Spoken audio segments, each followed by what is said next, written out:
जी नमस्कार। मेरा नाम राकेश और मैं स्वागत करता हूं आपका एजुकेशन मोड 1 के यूट्यूब चैनल पे। तो जैसा कि आपको पता है कि अभी सीटेट का एग्ज़ाम है 2024 में 21 जनवरी के आसपास बता रहे हैं।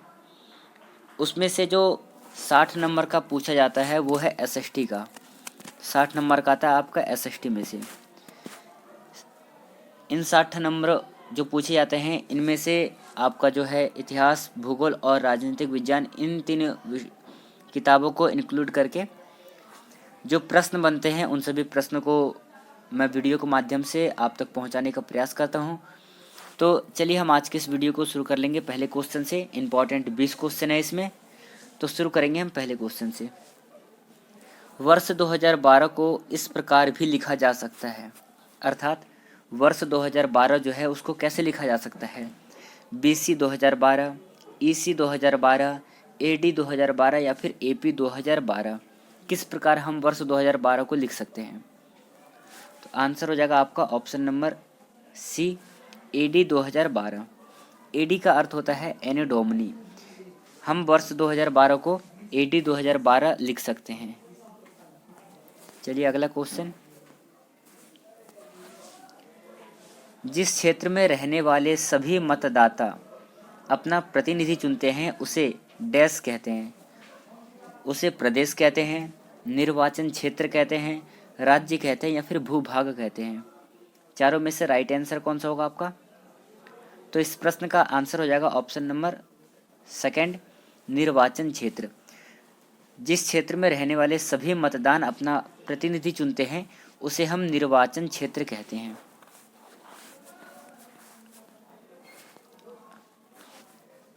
अगला और तीसरा क्वेश्चन है, महापाषाणों के विषय में निम्नलिखित कथनों में से कौन सा कथन सही है। ये नीचे आपको 4 कथन दिख रहे होंगे, इनमें से आपको पढ़ करके बताना है कि इनमें से कौन सा महापाषाणों के विषय में सही लिखा है। पहला है, इनका उपयोग कब्रिस्तानों को चिन्हित करने के लिए किया जाता था। दूसरा है, ये सभी भूमिगत और दृष्टि से ओझल रूप में पाए गए थे। तीसरा है, ये पत्थर के औजार बनाने के लिए कच्चा माल उपलब्ध कराते थे। और चौथा है, ये भारतीय उपमहाद्वीप के उत्तर पश्चिम में संकेंद्रित थे। तो कौन सा आपको राइट लगा इन चारों में से। तो जो राइट आंसर हो जाएगा आपका ऑप्शन नंबर ए, इनका उपयोग कब्रिस्तानों को चिन्हित करने के लिए किया जाता था। जो महापाषाण है, आपने देखा होगा एनसीईआरटी किताब में कि जब किसी का कब्र बनाया जाता था ना, तो उसके आसपास क्या करते थे, एक ऐसे पिरामिड सा बना देते थे पत्थरों का, ताकि पहचाना जा सके कि ये किनका शव है, ये जो है किसका कब्रिस्तान है। तो आपका option number A right answer हो जाएगा। चौथा क्वेश्चन है, ऋग्वेद के विषय में निम्नलिखित 3 कथनों पर विचार कीजिए और सही उत्तर का चयन कीजिए। ये जो नीचे 3 है, ए बी सी। पहला है, यह 3500 वर्ष पूर्व लिखा गया था। इसकी रचना प्राकृतिक में की गई थी। इसमें 1000 से अधिक सूक्त है। यह ऋग्वेद के विषय में तीनों संदर्भ लिखा गया है। तो इन तीनों को पढ़ के बताना है कि इनमें से कौन कौन सा सही है और कौन सा गलत है। तो इनमें से पहला जो सत्य है वो है, यह 3500 वर्ष पूर्व लिखा गया था। एनसीईआरटी के अकॉर्डिंग बिल्कुल सही है, 335 ईसा पूर्व ले गए। इसकी रचना प्राकृतिक भाषा में हुई थी, ये गलत है। इसकी जो रचना है संस्कृत भाषा में हुई थी। दूसरा, इसमें 1000 से अधिक सूक्त है। तो इसमें जो है ये तीसरा वाला भी सही है, इसमें 1000 से अधिक सूक्त है। तो ऑप्शन में आपका कहीं नहीं दे रखा है, आप तीसरा लगा लेना। इसमें ए सही है और सी सही है। तो ये ऑप्शन थोड़ा गलत हो गया, बाकी बात ए और सी सही है। चलिए अगला क्वेश्चन देखेंगे। हमारा 5वां क्वेश्चन है, निम्नलिखित में से कौन सा एक सामाजिक विज्ञापन नहीं है। अतिथि देवो भव, जीवन बीमा, जिंदगी के साथ भी जिंदगी के बाद भी, लेन ड्राइविंग इज लाइफ ड्राइविंग, पानी की हर बूंद को बचाएं। इन चारों में से कौन सा एक सामाजिक विज्ञापन नहीं है। तो 5वां का आपका ऑप्शन नंबर 2 सही हो जाएगा। जीवन बीमा यह एक सामाजिक विज्ञापन नहीं है। नेक्स्ट क्वेश्चन को देखेंगे। छठा है, निम्नलिखित में से कौन सा तथ्य भारत के उत्तरी भागों के ग्राम प्रधान ग्राम भोजन के बारे में सत्य नहीं है। जो ग्राम भोजक थे उनके बारे में सत्य नहीं है। पहला है, वह अक्सर सबसे बड़ा जमींदार होता था। दूसरा, उनका पद वंशानुगत था। तीसरा है, राजा ने कभी उसका उपयोग कर वसूलने के लिए नहीं किया। और चौथा है, आमतौर पर उसके पास जमीन पर खेती करने के लिए दास और भाड़े के श्रमिक होते थे। इन चारों में से कौन सा सत्य नहीं है, ये आपको बताना है। तो इनमें से जो लग रहा है option number C right answer हो जाएगा। राजा ने कभी उसका उपयोग कर वसूलने के लिए नहीं किया, ये बात गलत है। तो आपका ऑप्शन नंबर सी सही हो जाएगा। चलिए हम इस प्रश्न को देखेंगे। 7वां नंबर क्वेश्चन है, भारत में चिकित्सा पर्यटकों के संदर्भ में निम्नलिखित दो कथनों पर विचार कीजिए। ए और बी दो कथन है, इन पर विचार करना है।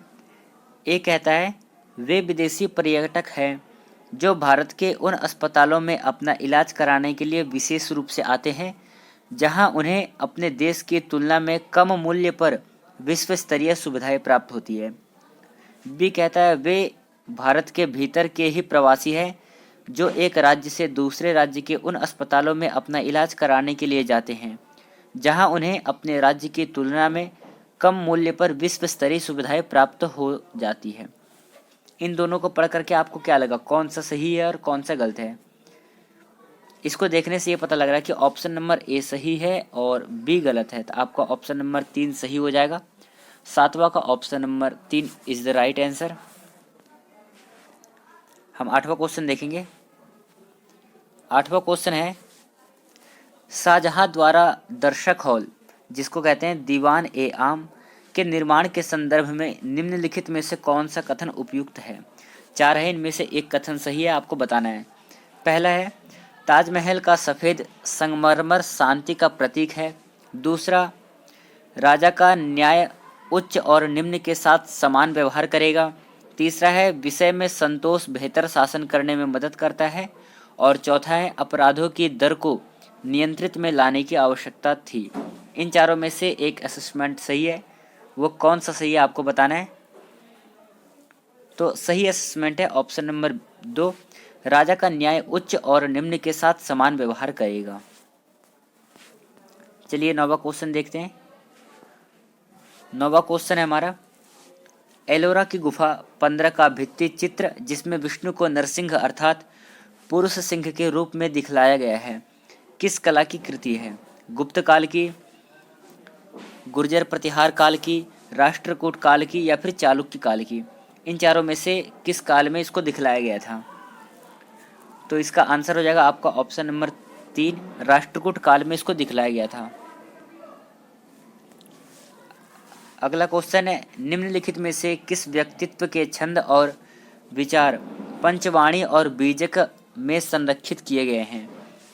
रविदास, मीराबाई, कबीर या फिर गुरु नानक? राइट आंसर क्या होगा? इसका सही उत्तर जाएगा option number 3, Kabir is the right answer. चलिए अगला क्वेश्चन देखेंगे।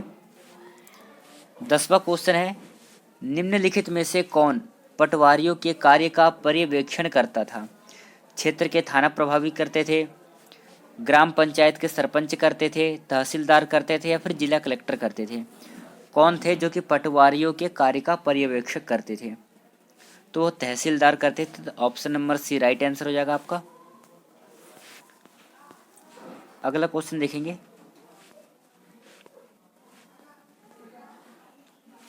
11वां नंबर क्वेश्चन है, फौजीदारी कानून के अंतर्गत मामले के निवारण के बारे में निम्नलिखित में से कौन सा कथन सही है? ये 4 कथन दे रखा है, इन चारों में से एक कथन सही है, ये आपको बताना है। तो सबसे पहला है, सबसे पहले न्यायालय में मामले को दर्ज कराया जाता था और इसके बाद पुलिस के पास प्रथम सूचना रिपोर्ट दर्ज कराई जाती थी। दूसरा कह रहा है, सबसे पहले पुलिस के पास प्रथम सूचना रिपोर्ट दर्ज कराई जाती थी और इसके बाद केवल प्रभावित पक्ष की ओर से संबंधित न्यायालय में याचिका दायर करनी होती थी। तीसरा है, सबसे पहले पुलिस के पास प्रथम सूचना रिपोर्ट दर्ज कराई जाती है और इसके बाद ही अदालत में मामला दर्ज किया जाता है। और चौथा कहता है प्रथम सूचना रिपोर्ट दर्ज नहीं कराई जाती, केवल प्रभावित पक्ष की ओर से संबंधित न्यायालय में याचिका दायर करानी होती है। तो कौन सा आपको सही लगा इन चारों में से? जो सही लगा सबसे बेस्ट ऑप्शन नंबर 3। सबसे पहले पुलिस के पास प्रथम सूचना रिपोर्ट दर्ज कराई जाती थी और फिर बाद में अदालत में मामला दर्ज किया जाता था। तो 11वें का आपका ऑप्शन नंबर 3 सही हो जाएगा। अब हम अगला क्वेश्चन करेंगे। 12वां क्वेश्चन देखेंगे। राज्य की विधायिका अंग से अभिप्राय है। 4 ऑप्शन है, राइट आंसर कौन सा होगा? सही उत्तर हो जाएगा आपका ऑप्शन नंबर 4, नागरिकों द्वारा निर्वाचित प्रतिनिधि। ये किससे विधायिका अंग का अभिप्राय है? अगला क्वेश्चन देखेंगे। वियंस मासिफ किस महाद्वीप की सर्वोच्च चोटी है? यूरोप, उत्तरी अमेरिका, अंटार्कटिका या फिर अफ्रीका? किसकी सबसे उच्च चोटी है? राइट आंसर हो जाएगा आपका 13वां का ऑप्शन नंबर सी, अंटार्कटिका का सबसे ऊंचा चोटी है ये। चलिए 14वां क्वेश्चन देख लेंगे। कुछ आरंभिक हिंदू मंदिरों में एक हॉल होता था जहां लोग इकट्ठा हो सकते थे। इस स्थान को क्या कहा जाता था? तो इस स्थान को मंडपम कहा जाता था। आपको ऑप्शन नंबर डी याद रखना है। चलिए अगला क्वेश्चन देखेंगे। 15वां क्वेश्चन है हमारा, वन्य जीवन संरक्षण के लिए विद्यार्थियों को संवेदनशील बनाने के सर्वोत्तम अभ्यास कौन सा है? 4 असिस्टेंट में 4 दे रखा नीचे ऑप्शन, इनको पढ़ करके आपको बताना है। पहला है वन्य जीवन संरक्षण पर नाटक तैयार करना। दूसरा है विद्यालय में वन्य जीवन सप्ताह को मनाना। तीसरा है पशु आधारित उत्पादों को न खरीदने की प्रतिज्ञा लेना। और चौथा है संदर्भित नीतियों और कानून के बारे में पठन करना। 15वें का राइट आंसर क्या हो जाएगा? Option number A right answer हो जाएगा। वन्य जीव संरक्षण पर नाटक तैयार करना। क्या होता है, जब बच्चे अपने आप नाटक तैयार करेंगे तो उससे जो है वन्य जीवन संरक्षण हो सकता है, बच्चों को समझ में आएगा किन चीज़ों में कमी है। चलिए अगला क्वेश्चन देखेंगे। विज्ञापन की विषय वस्तु पर चर्चा करते समय सामाजिक विज्ञान के अध्यापिका द्वारा निम्न में से कौन से उप विषय वस्तुओं पर आलोचनात्मक चर्चा कर सकते हैं? पहला है व्यक्तिगत भावनाओं के प्रति अपील, समता के मुद्दे, केवल बी और ए बी दोनों। राइट आंसर क्या होगा इनमें से? तो ए बी दोनों। व्यक्तिगत भावनाओं के प्रति अपील भी कर सकते हैं और संबद्धता के मुद्दे के ऊपर भी हम बात कर सकते हैं। तो आपका ऑप्शन नंबर डी सही हो जाएगा, ए और बी दोनों। चलिए अगला क्वेश्चन देख लेते हैं। पैम्पेरो स्थानीय पवन किस क्षेत्र में चलती है? सवाना, पंपास, प्रेरीज या फिर स्टेपी? कहाँ पर पैम्पेरो स्थानीय पवन चलती हैं? आंसर हो जाएगा ऑप्शन नंबर बी, पंपास में पैम्पेरो स्थानीय पवनी चलती हैं। अगला क्वेश्चन देखेंगे। निम्न चलवासी कृषि एवं उससे संबंधित स्थान के आधार पर असत्य कथन चुने। इनका असत्य कथन चुनना है हमें। असत्य कथन हो जाएगा आपका option number D, milpa Sri Lanka. ये असत्य है, बाकी सारा सत्य है। 19वां क्वेश्चन देखते हैं। सूर्य की सतह से केंद्र की ओर उसकी आंतरिक संरक्षण का सही क्रम होगा। पहला है क्रोड, विकिरण क्षेत्र संवहन मंडल, और दूसरा है संवहन मंडल मतलब क्रोड विकिरण क्षेत्र, तीसरा संवहन मंडल विकिरण क्षेत्र क्रोड, चौथा है विकिरण क्षेत्र संवहन मंडल क्रोड। राइट आंसर कौन सा होगा 19वें का? तो इसका सही उत्तर हो जाएगा आपका ऑप्शन नंबर सी, संवहन मंडल विकिरण क्षेत्र कोड। अंतिम क्वेश्चन, मिस्र का वरदान किसे कहा जाता है? सहारा मरुस्थल को, कांगो नदी को, नील नदी को या फिर जामेजी नदी को?